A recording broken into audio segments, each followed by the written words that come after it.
Aquí seguimos con más contenido en República de la Verdad. Lo prometido es deuda y ya está con nosotros el doctor Amaury García Silverio. Él es neurocirujano, fue director del Hospital Traumatológico Dr. Ney Arias Lora, es catedrático de la Universidad Autónoma de Santo Domingo. Además, un hombre siempre preocupado por la formación de los profesionales de la neurocirugía. Así que, doctor, buenas tardes y bienvenido a República de la Verdad. Pues muchas gracias, Patricia. Un placer para mí estar en tu programa. A tus órdenes. El honor es nuestro y quiero aprovecharle de inmediato porque además del COVID-19, usted anda con su mascarilla bien puesta, la tiene ahí, yo sé que usted no se la quiere quitar, pero... Doble mascarilla. Doble mascarilla, un hombre precavido. Y además es médico y sabe lo que está diciendo. Bueno. Pero quisiera saber, doctor, mire, además del COVID-19, el país sigue inmerso en otra pandemia, que son los accidentes de tránsito, que uno pensó... Yo pensé que debido a la pandemia como que iban a reducir los accidentes, sin embargo no ha sido así. Y semana tras semana leemos los que se publican, porque usted sabe que la mayoría no se publican. Mueren 3, mueren 4, muere un motorista y así sucesivamente. Muchas personas mueren o quedan lesionadas. Y yo quisiera saber, y los amigos televidentes de República de la Verdad, ¿cuál es... como el daño integral, el tiempo que se pierde o que una persona pierde de su vida cuando sufre un accidente de tránsito, sea por imprudencia, sea por negligencia, por la razón que sea, pero ¿qué tanto impacta la vida de una persona un accidente de tránsito? Bueno, verlo en el contexto de la gente que sufre principalmente las lesiones, que son los más jóvenes, es lo más desgarrador que nosotros podemos graficar. Gente, por ejemplo, de 18, 20 años, 21, 30 años de edad, que perdió la vida por no llevar el casco protector, que perdió la capacidad de movilizarse y que esa familia tiene que dedicarse el resto de la vida de esa persona a movilizarlo. Que la sociedad sufre la pérdida de esa capacidad laboral, son la manera quizás que yo pudiera intentar graficar. Pero tal como decías, Patricia, a inicio de la pandemia tuvimos la oportunidad de ver que como estábamos todos cerrados, pues evidentemente la poca movilización pues, fue la mejor manera de evitar los choques de tránsito. Sin embargo, una vez que se inicia ya la actividad en el día, pues las personas siguen sufriendo de este mal que representa la primera causa de muerte en gente joven. Wow. Nosotros podríamos decir que en el planeta en el que vivimos, las personas fallecen principalmente de eventos vasculares cerebrales, tanto cardíacos como los famosos ACV, cáncer, ¿verdad? Y nosotros vamos a encontrar que en la gente joven la primera causa de muerte es el choque de tránsito. Y lo lamentable de todo esto es que el 20% de ellos pues son debido a lesiones que se dan en motocicleta, por ejemplo. Motocicletas, doctor. En países desarrollados. Eso es en países desarrollados. Aquí nosotros tenemos que los niveles son mucho más altos. Sí. De cada 10 personas, por ejemplo, que resultan con lesiones medulares, 6 de ellas son producto de imprudencia en países desarrollados. Aquí los niveles son más altos. Y hacemos esa aclaración, Patricia, y a todos los amigos de tu programa, porque le llamamos accidente, algo que no es un accidente. No es un accidente, la mayoría doctor. de las veces no son producto de imprudencia, porque si la ley dice que usted debe viajar a 60 y usted va a 100, entonces eso es una imprudencia. Es incluso una violación a la ley. Nosotros tenemos que, a partir del 2017, se crea mediante una ley. La ley 63-17. Exactamente, que es una institución ley de tránsito que maneja la rectoría en el tránsito, en la seguridad vial, transporte en el transporte terrestre y todo eso.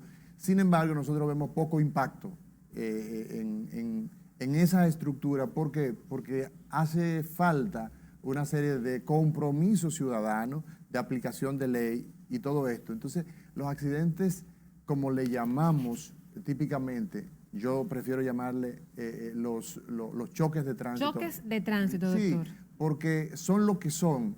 Lamentablemente representan una carga para la sociedad, para la familia, y es una desgracia personal para quien lo produce. Y entonces nosotros Wow. vemos también el drama diario de cómo la gente se mueve sin casco protector, cómo los niños van entre el medio del que va adelante y el que va en la parte de atrás sin ningún nivel de protección, sin casco protector. Vemos cómo la gente va de manera supernumeraria. En una motocicleta se montan 3, 4, 5. A veces tú ves que parecen espectáculos de circo. Y todo esto lo que traduce es que hemos tenido en años en la República Dominicana 4.000 fallecidos por esta situación de los choques de tránsito. Y eso definitivamente que es una desgracia. Wow, doctor, 4.000 fallecidos. Hemos tenido que este país ha llegado a ser el país más peligroso del mundo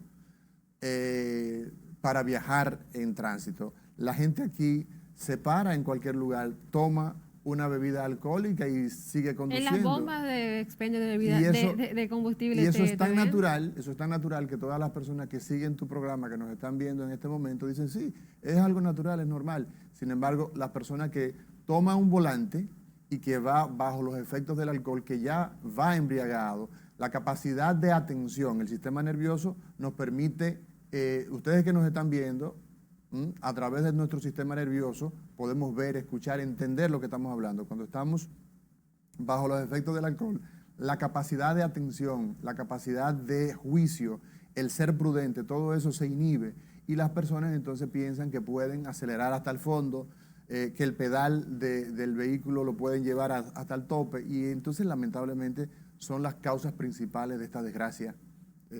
¿Cuánto puede durar una persona en sanarse? Tuvo un choque de tránsito, se le partió una pierna, por poner un ejemplo. Sí. ¿Qué tiempo? Una fractura de fémur, por ejemplo. Ajá. ¿Qué tiempo puede durar una persona en recuperarse? Años.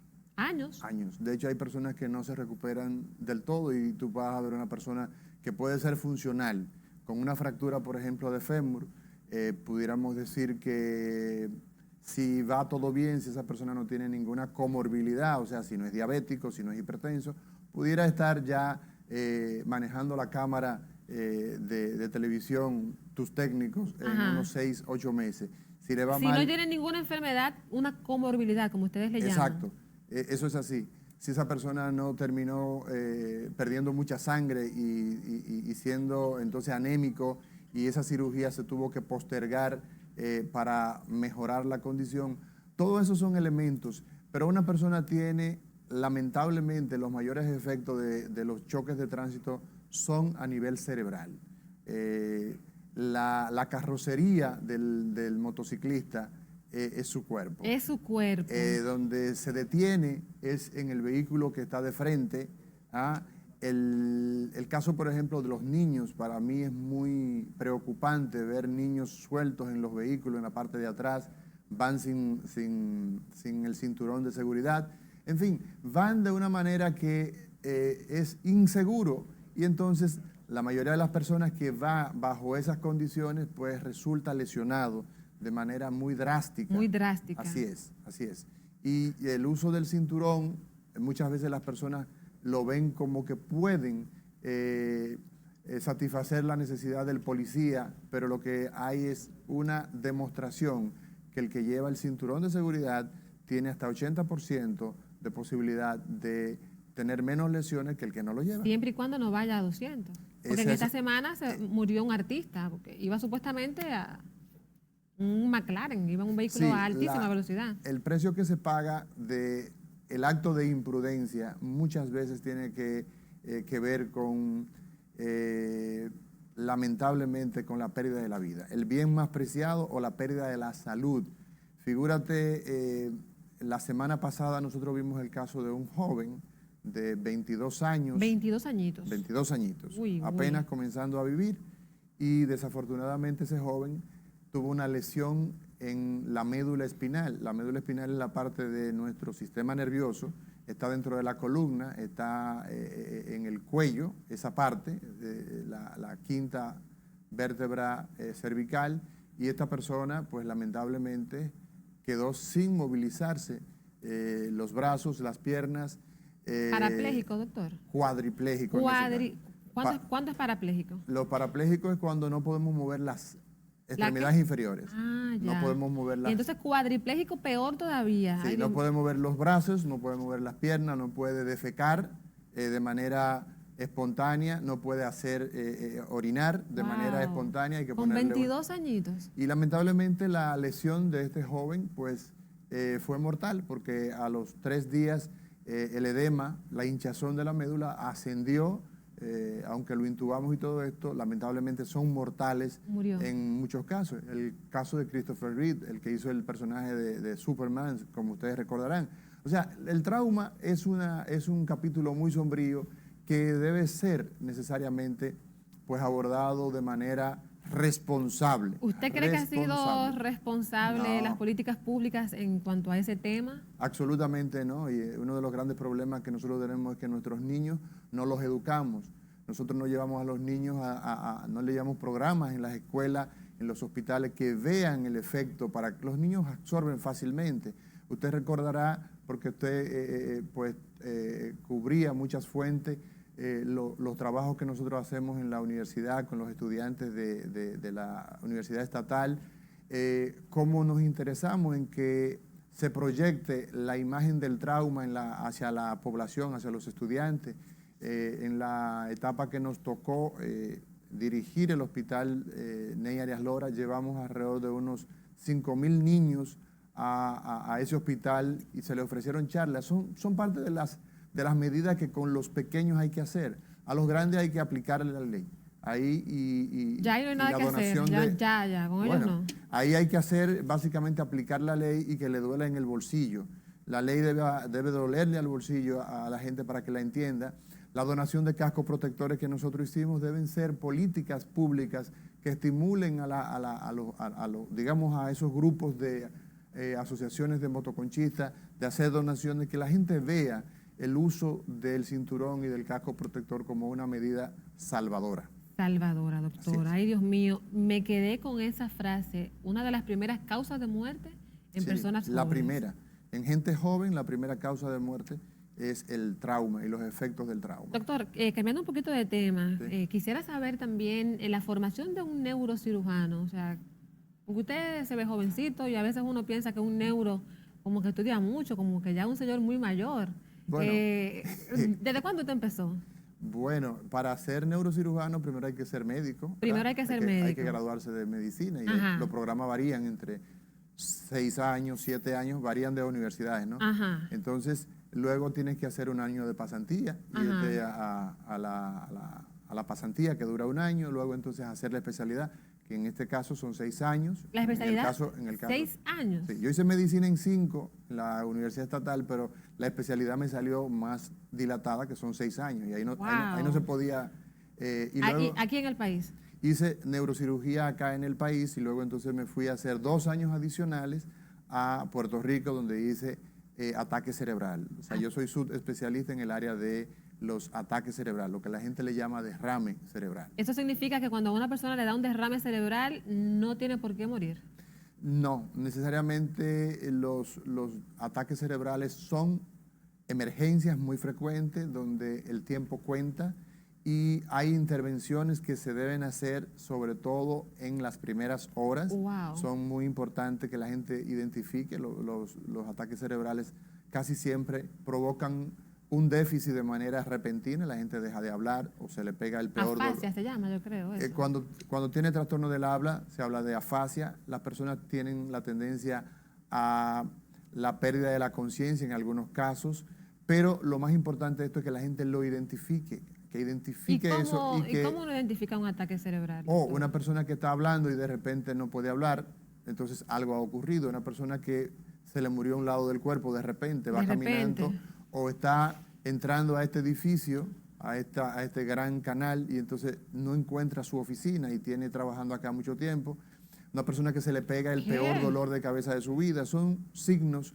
Una persona que se le desvía la mirada de repente. Esto no es que ocurrió desde hace 2 meses, no, sino en el momento. En el momento. Son casos que son típicos de la manera en que se presenta el ataque cerebral. Y concluyendo su pregunta, el neurocirujano es el profesional que se dedica a las enfermedades del cerebro, de la médula espinal, de los nervios, o sea, del sistema nervioso, con un enfoque quirúrgico, o sea, que operamos el sistema nervioso. Y entonces, la cantidad de neurocirujanos que necesitamos por países impactarán mucho desde el punto de vista de eso que usted decía, de las políticas públicas que necesita un país para tener garantía de servicios de salud especializada. Nosotros tenemos la posibilidad de cada vez producir mejores profesionales, tenemos residencias que son tradicionales, icónicas, como la que formó el doctor Arias en el Cotier, la del doctor Marté Durán en el Darío Contreras, el doctor Peguero en Santiago, y ya otras que se han ido formando en los últimos años, como la recién formada de Plaza de la Salud, el doctor Pedro Pablo Díaz, el doctor Pepín, en fin, un grupo de gente que ha ido formando ya otros escuelas. especialistas. Sí, ¿Escuelas o especialistas? Bueno, son escuelas y ahí se forman naturalmente los especialistas. Los especialistas. Sí, porque es que estas universidades no tenían escuelas. Lo o sea, quiero saber porque... Sí, en la historia, de hecho, yo acabo de escribir un artículo sobre la historia de la neurocirugía. La historia de la neurocirugía en nuestro país comienza con la llegada del doctor Arias, el doctor Ney Arias en el 1959. Ney Arias Lora. Así es. En el 59, en la era de Trujillo todavía. Bueno, cuando él llega acá, habían 3 millones de personas y él era el único neurocirujano. Wow. Entonces, todo lo que se hacía del 59 hacia atrás, desde el punto de vista de neurocirugía, era, si usted tenía la posibilidad de salir del país, pagarse un boleto aéreo o tomar un barco, y después de la llegada de él, entonces pues también se agregó el neurólogo Tolentino, Tolentino Dit, que era hermano de aquel famoso Hugo canciller. Tolentino Dit. Sí.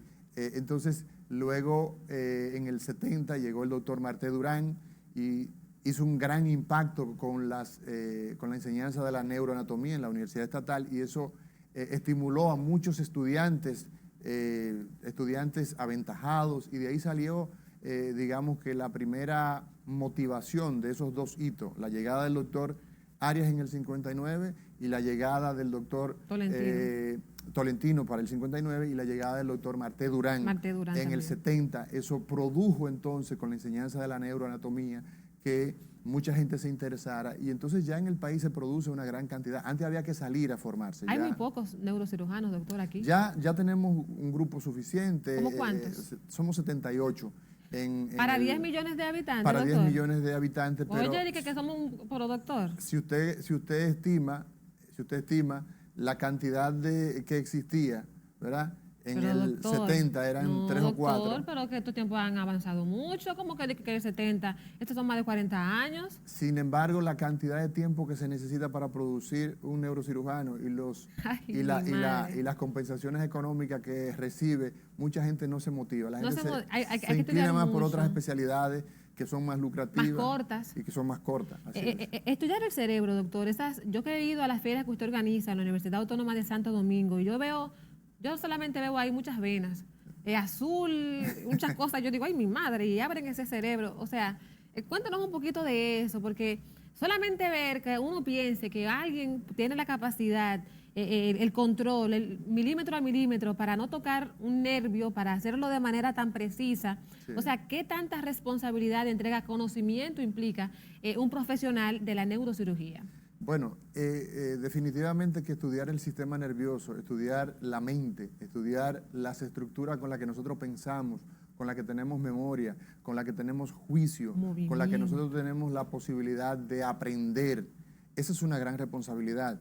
Y todo se cierne en una célula, que es la célula que se conoce como la neurona. La neurona. Que es capaz de irritarse, y cuando digo de irritarse, a lo que se refiere es que es estimulable fácilmente. Nosotros vemos con el cerebro, tenemos los ojos como órganos, pero si esa información no llega a una parte del cerebro, no podemos ver. No se descifra. No podemos descifrar. Nosotros hablamos con el cerebro. También. Si se daña una área que está en el lado izquierdo, no podemos entonces hablar o no podemos entender.